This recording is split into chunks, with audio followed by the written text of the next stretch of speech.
Hi everyone, in this video we are going to talk about HTML syntax.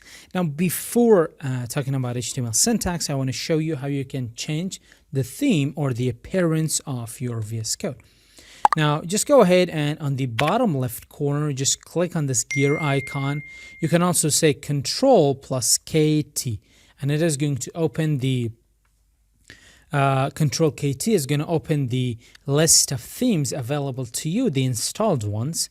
Of course, you can also install more. I'm going to show you that as well. So Control KT, here we are. So these are all the themes that I have installed, and currently I'm using Pale Night Italic. Your is going to be, if this is the first time you're using VS Code, it's going to be either dark Visual Studio Code or something like that. So it's going to be one of these, like one of these Visual Studio codes, like dark default. I think it's going to be this one.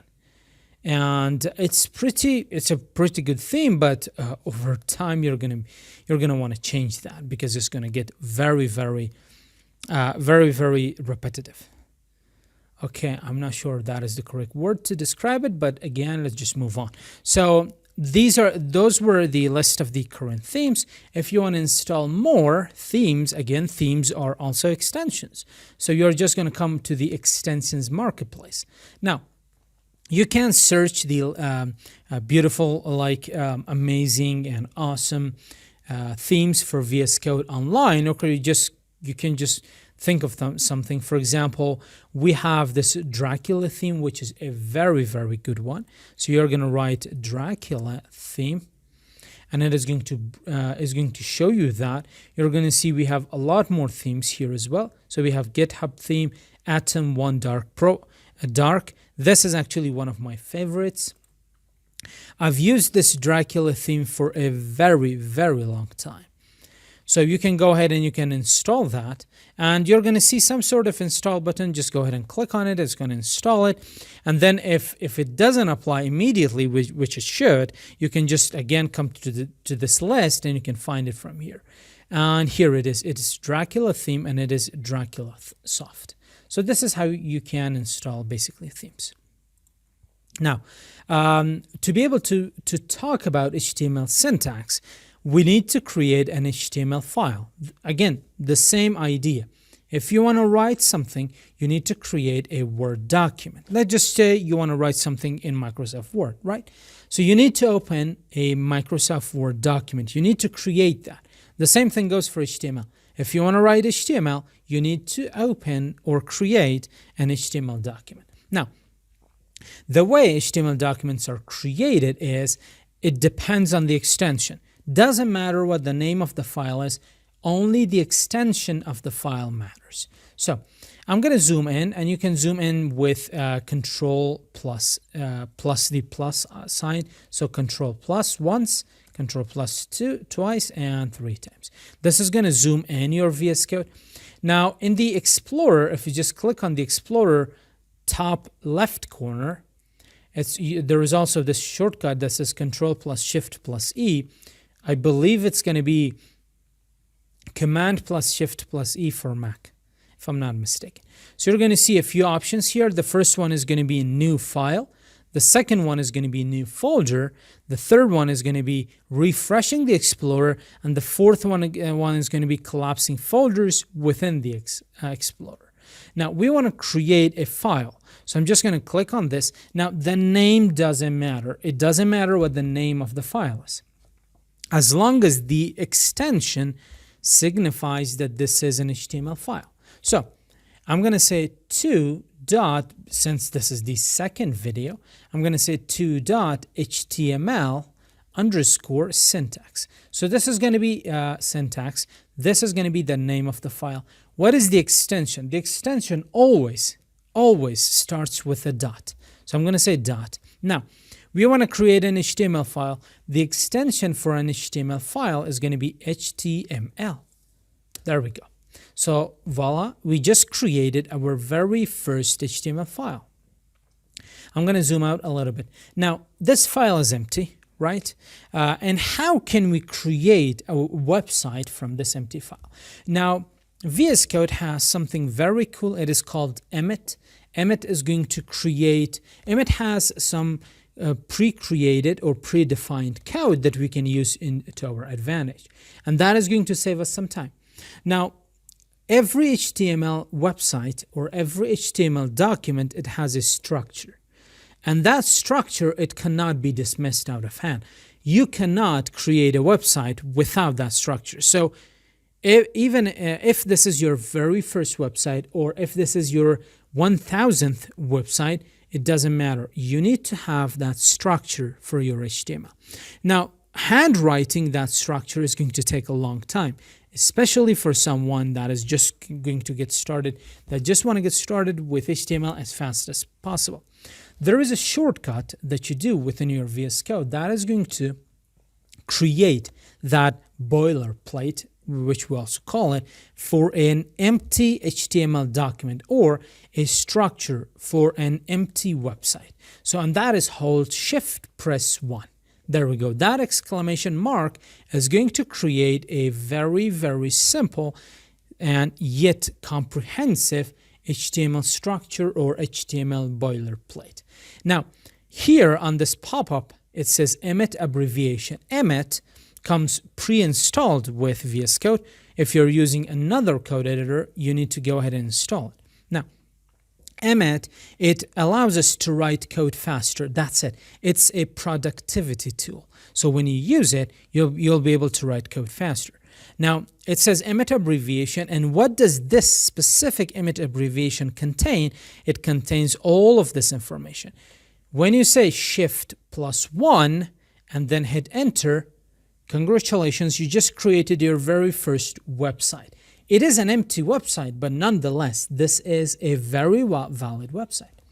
So, what are all of these? We are going to cover them in our next video. In this video, what I want to go ahead and cover is, I just want to go ahead and I want to dissect an HTML element, because HTML is all about elements, right? CSS is all about styles or properties. So, you can see the circle where the cross sign is, and it also says 1. It means that we have made one change that we have not saved yet. So if you go ahead and if you say Control S, it's going to save that. And you can see we had I'm just going to Control Z. There was a space on line 10, and when I say Control S, that space goes away. This is the job of prettier code formatter. If your website is empty, there shouldn't be any empty space there either. And then how can we see this? How can we visualize it in a browser? So you need to make sure that you have your browser. Now, depending on which browser is your default browser, that browser is going to open up. So you have installed a live server. I'm just going to go ahead and I'm going to right click, and it says open with live server, Alt plus L or Alt plus O. And when I click on it, it is going to install it. Open it with my default browser. This time, this is going to be the Firefox Developer Edition. We are going to come back to this browser when we get to our very cool and amazing CSS features. But for now, for getting started, just to get started, we are going to go ahead and we are going to use our Chrome browser. So to be able to see this within the Chrome, what I'm going to do is I'm just going to go ahead and I'm going to copy. I'm going to copy this. I'm just going to say copy, and I'm going to bring it to our Chrome, and I'm going to paste it there, and I'm going to hit OK. So this is going to be our very first website. This is an empty website. There is nothing there. So if we go ahead and inspect it, now the information is not that overwhelming, right? Because there is nothing there. This script, this is injected by a live server. Just go ahead and ignore it. It doesn't matter. So this is an empty HTML document, and here we have all the styles which are applied by default. We're going to talk about those. So let me close this page. There we go. Now we need to talk about HTML syntax. Now what I'm going to do is I'm going to create an HTML element. Again, if you just write the name of that element Emmet is going to create it for you. So if I say H1, which we have taken a look at before, it's going to create this one. And you just need to go ahead and press enter. And it is going to create it. I'm going to zoom in. Now, most of the HTML elements, they have three parts. You have the opening tag, which I've highlighted. Then you have some sort of content within there, and I'm going to say Animal Planet. So this is the title, and then you have the closing tag. This entire thing is called an HTML element. An HTML element, it has an opening tag, content, and then a closing tag. Most of the HTML elements, they do have this. There are some HTML elements that do not have content, and they do not have the closing tag. We are going to get to those as well. So this is how an HTML element is created. And if I just go ahead and save this and come to the browser, you're going to see that we see that on the browser. We can also inspect it within the browser, and we should be able to see an H1. There we go. It doesn't have any styles. These are the styles which the browser has implemented. We're going to talk about those, don't worry. But this is our title, very first title. Cool. Now, again, we have an opening tag, we have a less than angle bracket, and then we have the name of the element and a greater one. The opening tag and the closing tag are the same except for this / that we have for the closing tag. Keep in mind, this / it always comes in the closing tag if the element has an opening tag and a closing tag. And this entire thing, again, this is called an HTML element. Now, what the browser did was it just went ahead and it removed this H1 from here and this H1, and it just grabbed the content from this H1 and it showed it on the screen. Now, if you have an empty H1, it's not going to show anything because the browser's job is just simplify the process. So simplify the UX of the website. So it's not going to show this exact element. It's just going to show the content. Where is the content? There is no content. It's empty. Therefore, the browser is not showing anything. So this is basically how an HTML element is created. We are going to use Emmet a ton. So because it's a very, very great tool for productivity. It's going to allow us to write HTML code so much faster. Now, like aside from writing this, as opposed to writing the all these symbols and letters, you just have to write the name of the element, and then when you hit enter, it's going to create that for you. Now, whatever you see here, this is the name of that element. H1 is the name of the element. Body is the name of that element. Keep that in mind. So just one more thing that I need to cover in this lecture, and that is very quick. When it comes to learning these technologies like HTML, CSS, JavaScript, there is an idea, and that is called comments. Now, comments are used to write comments. That's simple. Writing notes. So, for example, if you want to write something about an HTML element, for example, you want to say, okay, this is the title of my page, right? And I'm going to say this is the title